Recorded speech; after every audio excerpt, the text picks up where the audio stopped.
Hello y'all, so I want to make a quick video about my political tier list. And at first I was gonna do a video on like 2024 candidates that, either I would vote for or have the highest chance of voting for or that I think would have the highest chance of winning. I didn't do that. I ended up doing this because I was actually trying to make a tier list on tier list maker. That's probably not the website name, but that's what I call it in my head.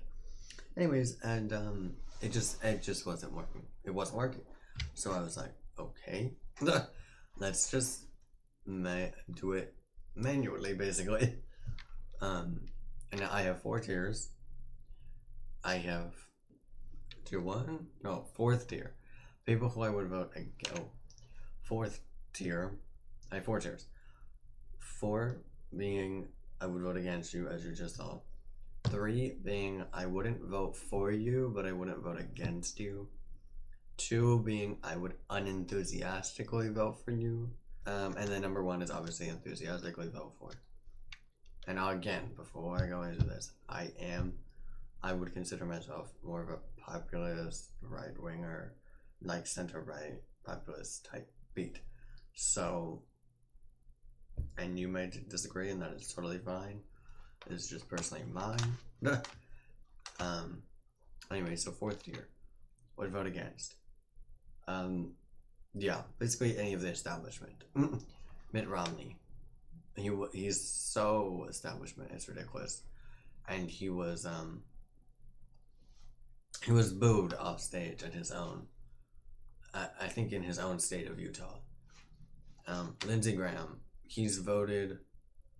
Oh, by the way, also Mitt Romney voted for the impeachment of Donald Trump twice, I believe, and he's not okay. Let's just say that. Now, that's not the only thing I disagree about with him, but he's just not a Republican. Let's just say that. Lindsey Graham, he is also not really a Republican.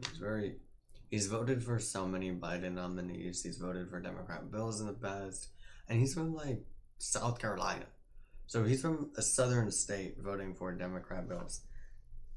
But yeah, South Carolina also has a history of no, sorry anyone from South Carolina, but y'all like bad politicians. Like politicians are all politicians are bad, but like South Carolina is like specifically bad. Anyways, Lindsey Graham, he's just horrible, corporatist, bad. Liz Cheney, warmongering daughter of Dick Cheney. That's all I gotta say. That's all I gotta say. I think she was also she was also thinking, because she's, by the way, getting primaried. All of these, this guy's getting primaried, this guy's getting primaried, and this girl's getting primaried. And I imagine if someone wanted to in South Carolina, if there was a person, he would also be primaried. Anyway, so Liz Cheney, after realizing she's going to lose the primary in her own district of Wyoming, and she said that she wanted to run for president in 2024. Now, does that mean that she filed paperwork and is an official candidate? No, but she's publicly expressed interest in it. And it's hilarious because in polls, she's at less than 1%, if 1%. If not 1%, then less than 1%, which is why I'm like, you're just, the day and the time, she's very much big on wars in the Middle East, and the Republican Party just isn't that anymore. And she hated on Trump so much, and again, and not just Trump, but his ideas, and that's why I'm like, all of these people are not real Republicans. They're just not. Oh, I haven't added her, but Lisa Murkowski is also another one where I would vote against her, period. Because yeah, I would vote against her.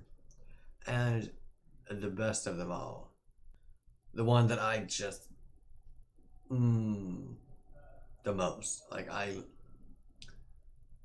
the man, the myth, the legend, Mike DeWine, governor of Ohio. Okay, and now if you can't tell, I have just a special level of intense feeling about Mike DeWine, the governor of Ohio, because I am from Ohio. He's a Republican in Ohio who vetoed a gun control bill,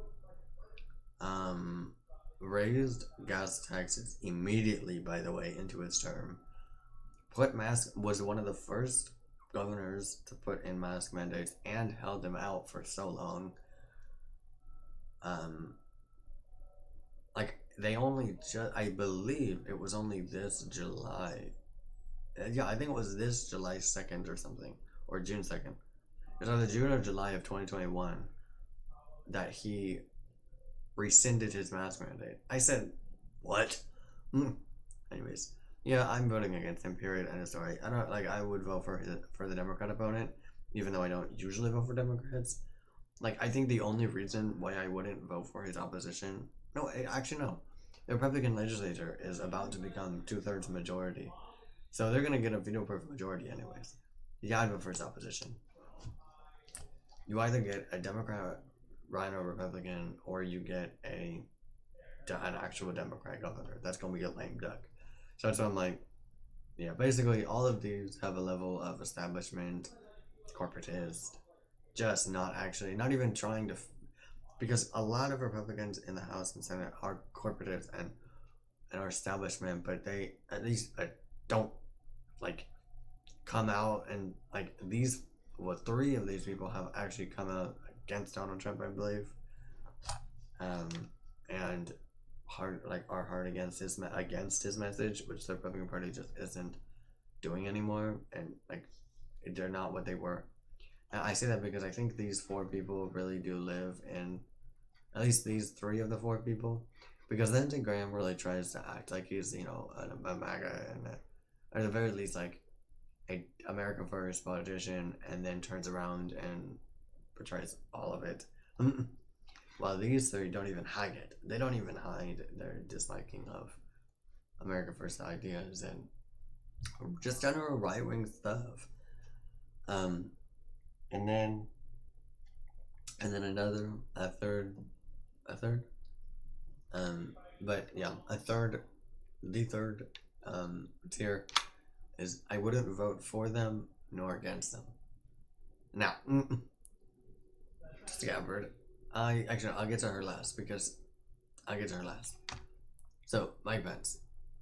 No, I can't vote for him, period. I wouldn't vote against him because he's not horrendous like the last ones. He's not the bottom of the barrel, but he's pretty close. He's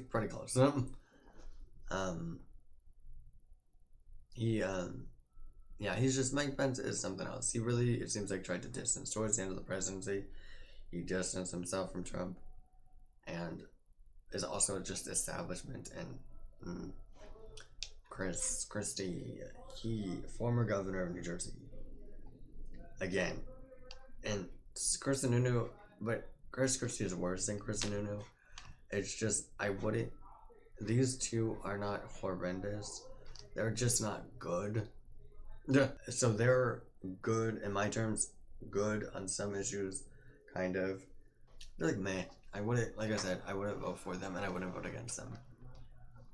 Now, Tulsi. Tulsi. I am a stan. I'm as much of a stan as a right-wing person can, as a center-right / right-wing person can be.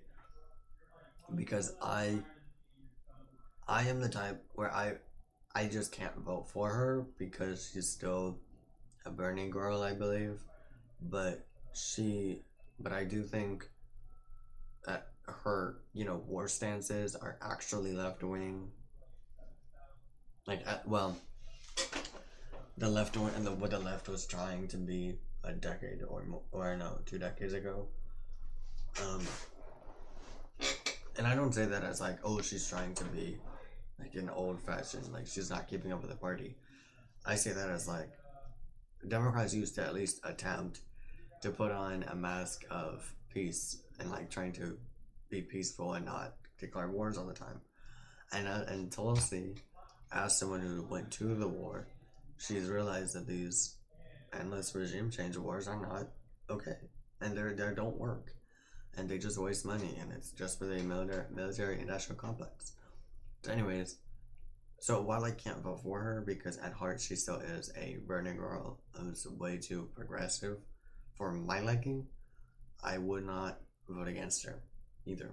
So, and the second tier would unenthusiastically or hesitantly vote for. Now, I say those because, like, for instance, Nikki Haley, I would unenthusiastically vote for because no. Like, she's like good enough to where I'm like, okay, I could vote for you, but I wouldn't do it and like doing it. I would be like, I'm only voting for you really because you're, better than a Democrat and better enough than a Democrat that I think she could affect some things, but again, unenthusiastically vote for. Like, these Republicans are so not what I would ever vote for. Um, well, and obviously, like I said, this Democrat, Tulsi Gabbard, she is just too progressive for me. But Nikki Haley, the reason why I'm unenthusiastically is because she's flip flopped on Trump so many times. So many times. Also, she worked in the UN, and while, like, as a representative for the US, obviously, or the Trump administration, and she was great in the UN, and she really stood up for America First values in the UN, and I think that's why I still would vote for her, because if she meant what she said, then she is, at least in her brain, trying to have the betterment of America and Americans in mind on a global stage. So I'm like, I would unenthusiastically vote for her because of her flip flopping on issues like Trump. So Christina, I heard that the right is playing up how supposedly good Christina is. Oh, but the right is definitely hyping her up, at least was a while ago, way too much. Just simply because she never put in any mandates on COVID, and I think she was the only governor to not do that. Which I think is fantastic, and literally that is probably the only reason why I would even vote for her in the first place, is because I think at heart she likes freedom, at least in that aspect, when it is overarching authoritarianism. So I'd vote for her because I would know that if she was president, I hope she would never do things that were obvious, blatant power grabs for the government and authoritarianism for the government. But I think on a lot of other issues, she's not so right wing on. I think she's of that old mindset of, it's government takeover to regulate companies, like to regulate big tech and big corporations, and that's on like, I don't know her. I don't know about her on immigration. I'd have to look that up. I hope she's good on immigration. But anyways, Donald Trump. Now, if I was able to vote back in 2016, I would have voted for him, and I would have voted for him again in 2020. I think just a little less enthusiastically, but while Donald Trump is obviously the torch bearer and like the current torch bearer, kingmaker, whatever you want to call it, of the Republican Party, he still has his downsides. But and then I think his reputation was tarnished after the media, not because the media threw the Durham report and the Stowe dossier and all that, Russia collusion, but conspiracy, literally, at him. That didn't change people's public perception because people knew that the media was lying. But it was when it was after January 6th, especially after the election, his proof rating and stuff was already going down. But then after January 6th, a lot of people were turned off by Trump. Not because of anything he did, but because of what the media connected him to it, and because I think it made the Republican Party look bad in general. But again, because of what the media painted it as. But yeah, and finally, Joe Manchin. Now, I usually would never vote for a Democrat, The only time is with the fourth tier people and with the second tier person. Is that I would, because Joe Manchin is conservative enough on a lot of important issues. Oh, but yeah, he's basically stopped his own party from going off the deep end, and so I do believe, like on gun issues, I believe he's good. On abortion, now that's something else because he says he's pro-life.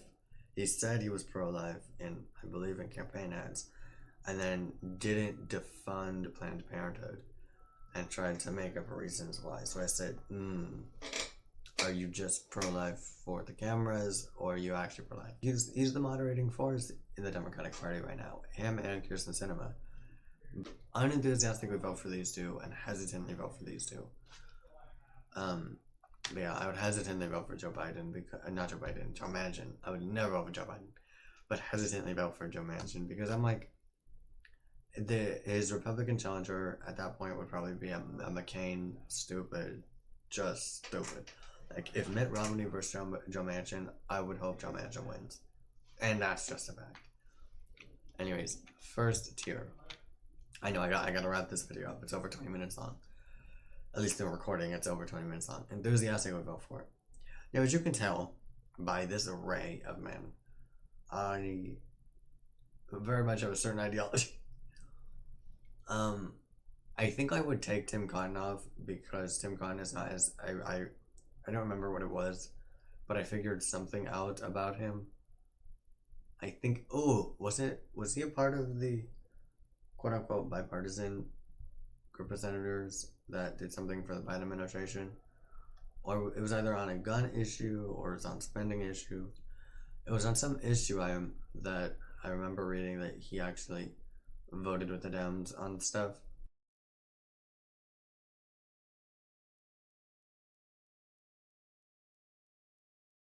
And so I'm like, oh, you're not as good. He's still good, and I would still mainly enthusiastically vote for him because he's good on so many issues. Ted Cruz, I would also enthusiastically vote for because he used to be back in 2016. 2016 and 2020 Ted Cruz / 2021 Ted Cruz are very different people. Yeah, like I probably would unenthusiastically have voted for him back in 2016 because he really tried to paint himself as like the one conservative that was really like in the party, but like a weird type of conservative in the party. But by 2020 and 2021, he's positioned himself as anti-authoritarian, anti-socialism, anti, like just all anti that, like anti, and he very pro-life, very pro-gun. He's big on those things. I believe, I don't know, he's good on immigration also, but like he wants to shut out illegal immigrants and stop illegal immigration, stuff like that. So yeah, I'd enthusiastically vote for Ted Cruz. I would also enthusiastically, if Rand Paul ever became, also Ron Paul, but if Rand Paul ever became the nominee, oh my goodness, I would love that. Because he's the only really libertarian type candidate that the Republican Party has. Because I believe, because he has voted against the Republicans and with the Republicans, but he usually votes on whether it expands or restricts government powers, I imagine. And if it is in the government purview, then he will vote for it or vote against it. I believe that's how it works a lot of the time. He's also rigorously questioned Fauci and the government on their let's just say not okay scheme with the coronavirus and now. So yeah, I would love it if I would love to vote for Rand Paul if he ever became the nominee for the Republican Party. Also with Josh Hawley. Oh my goodness, Josh Hawley.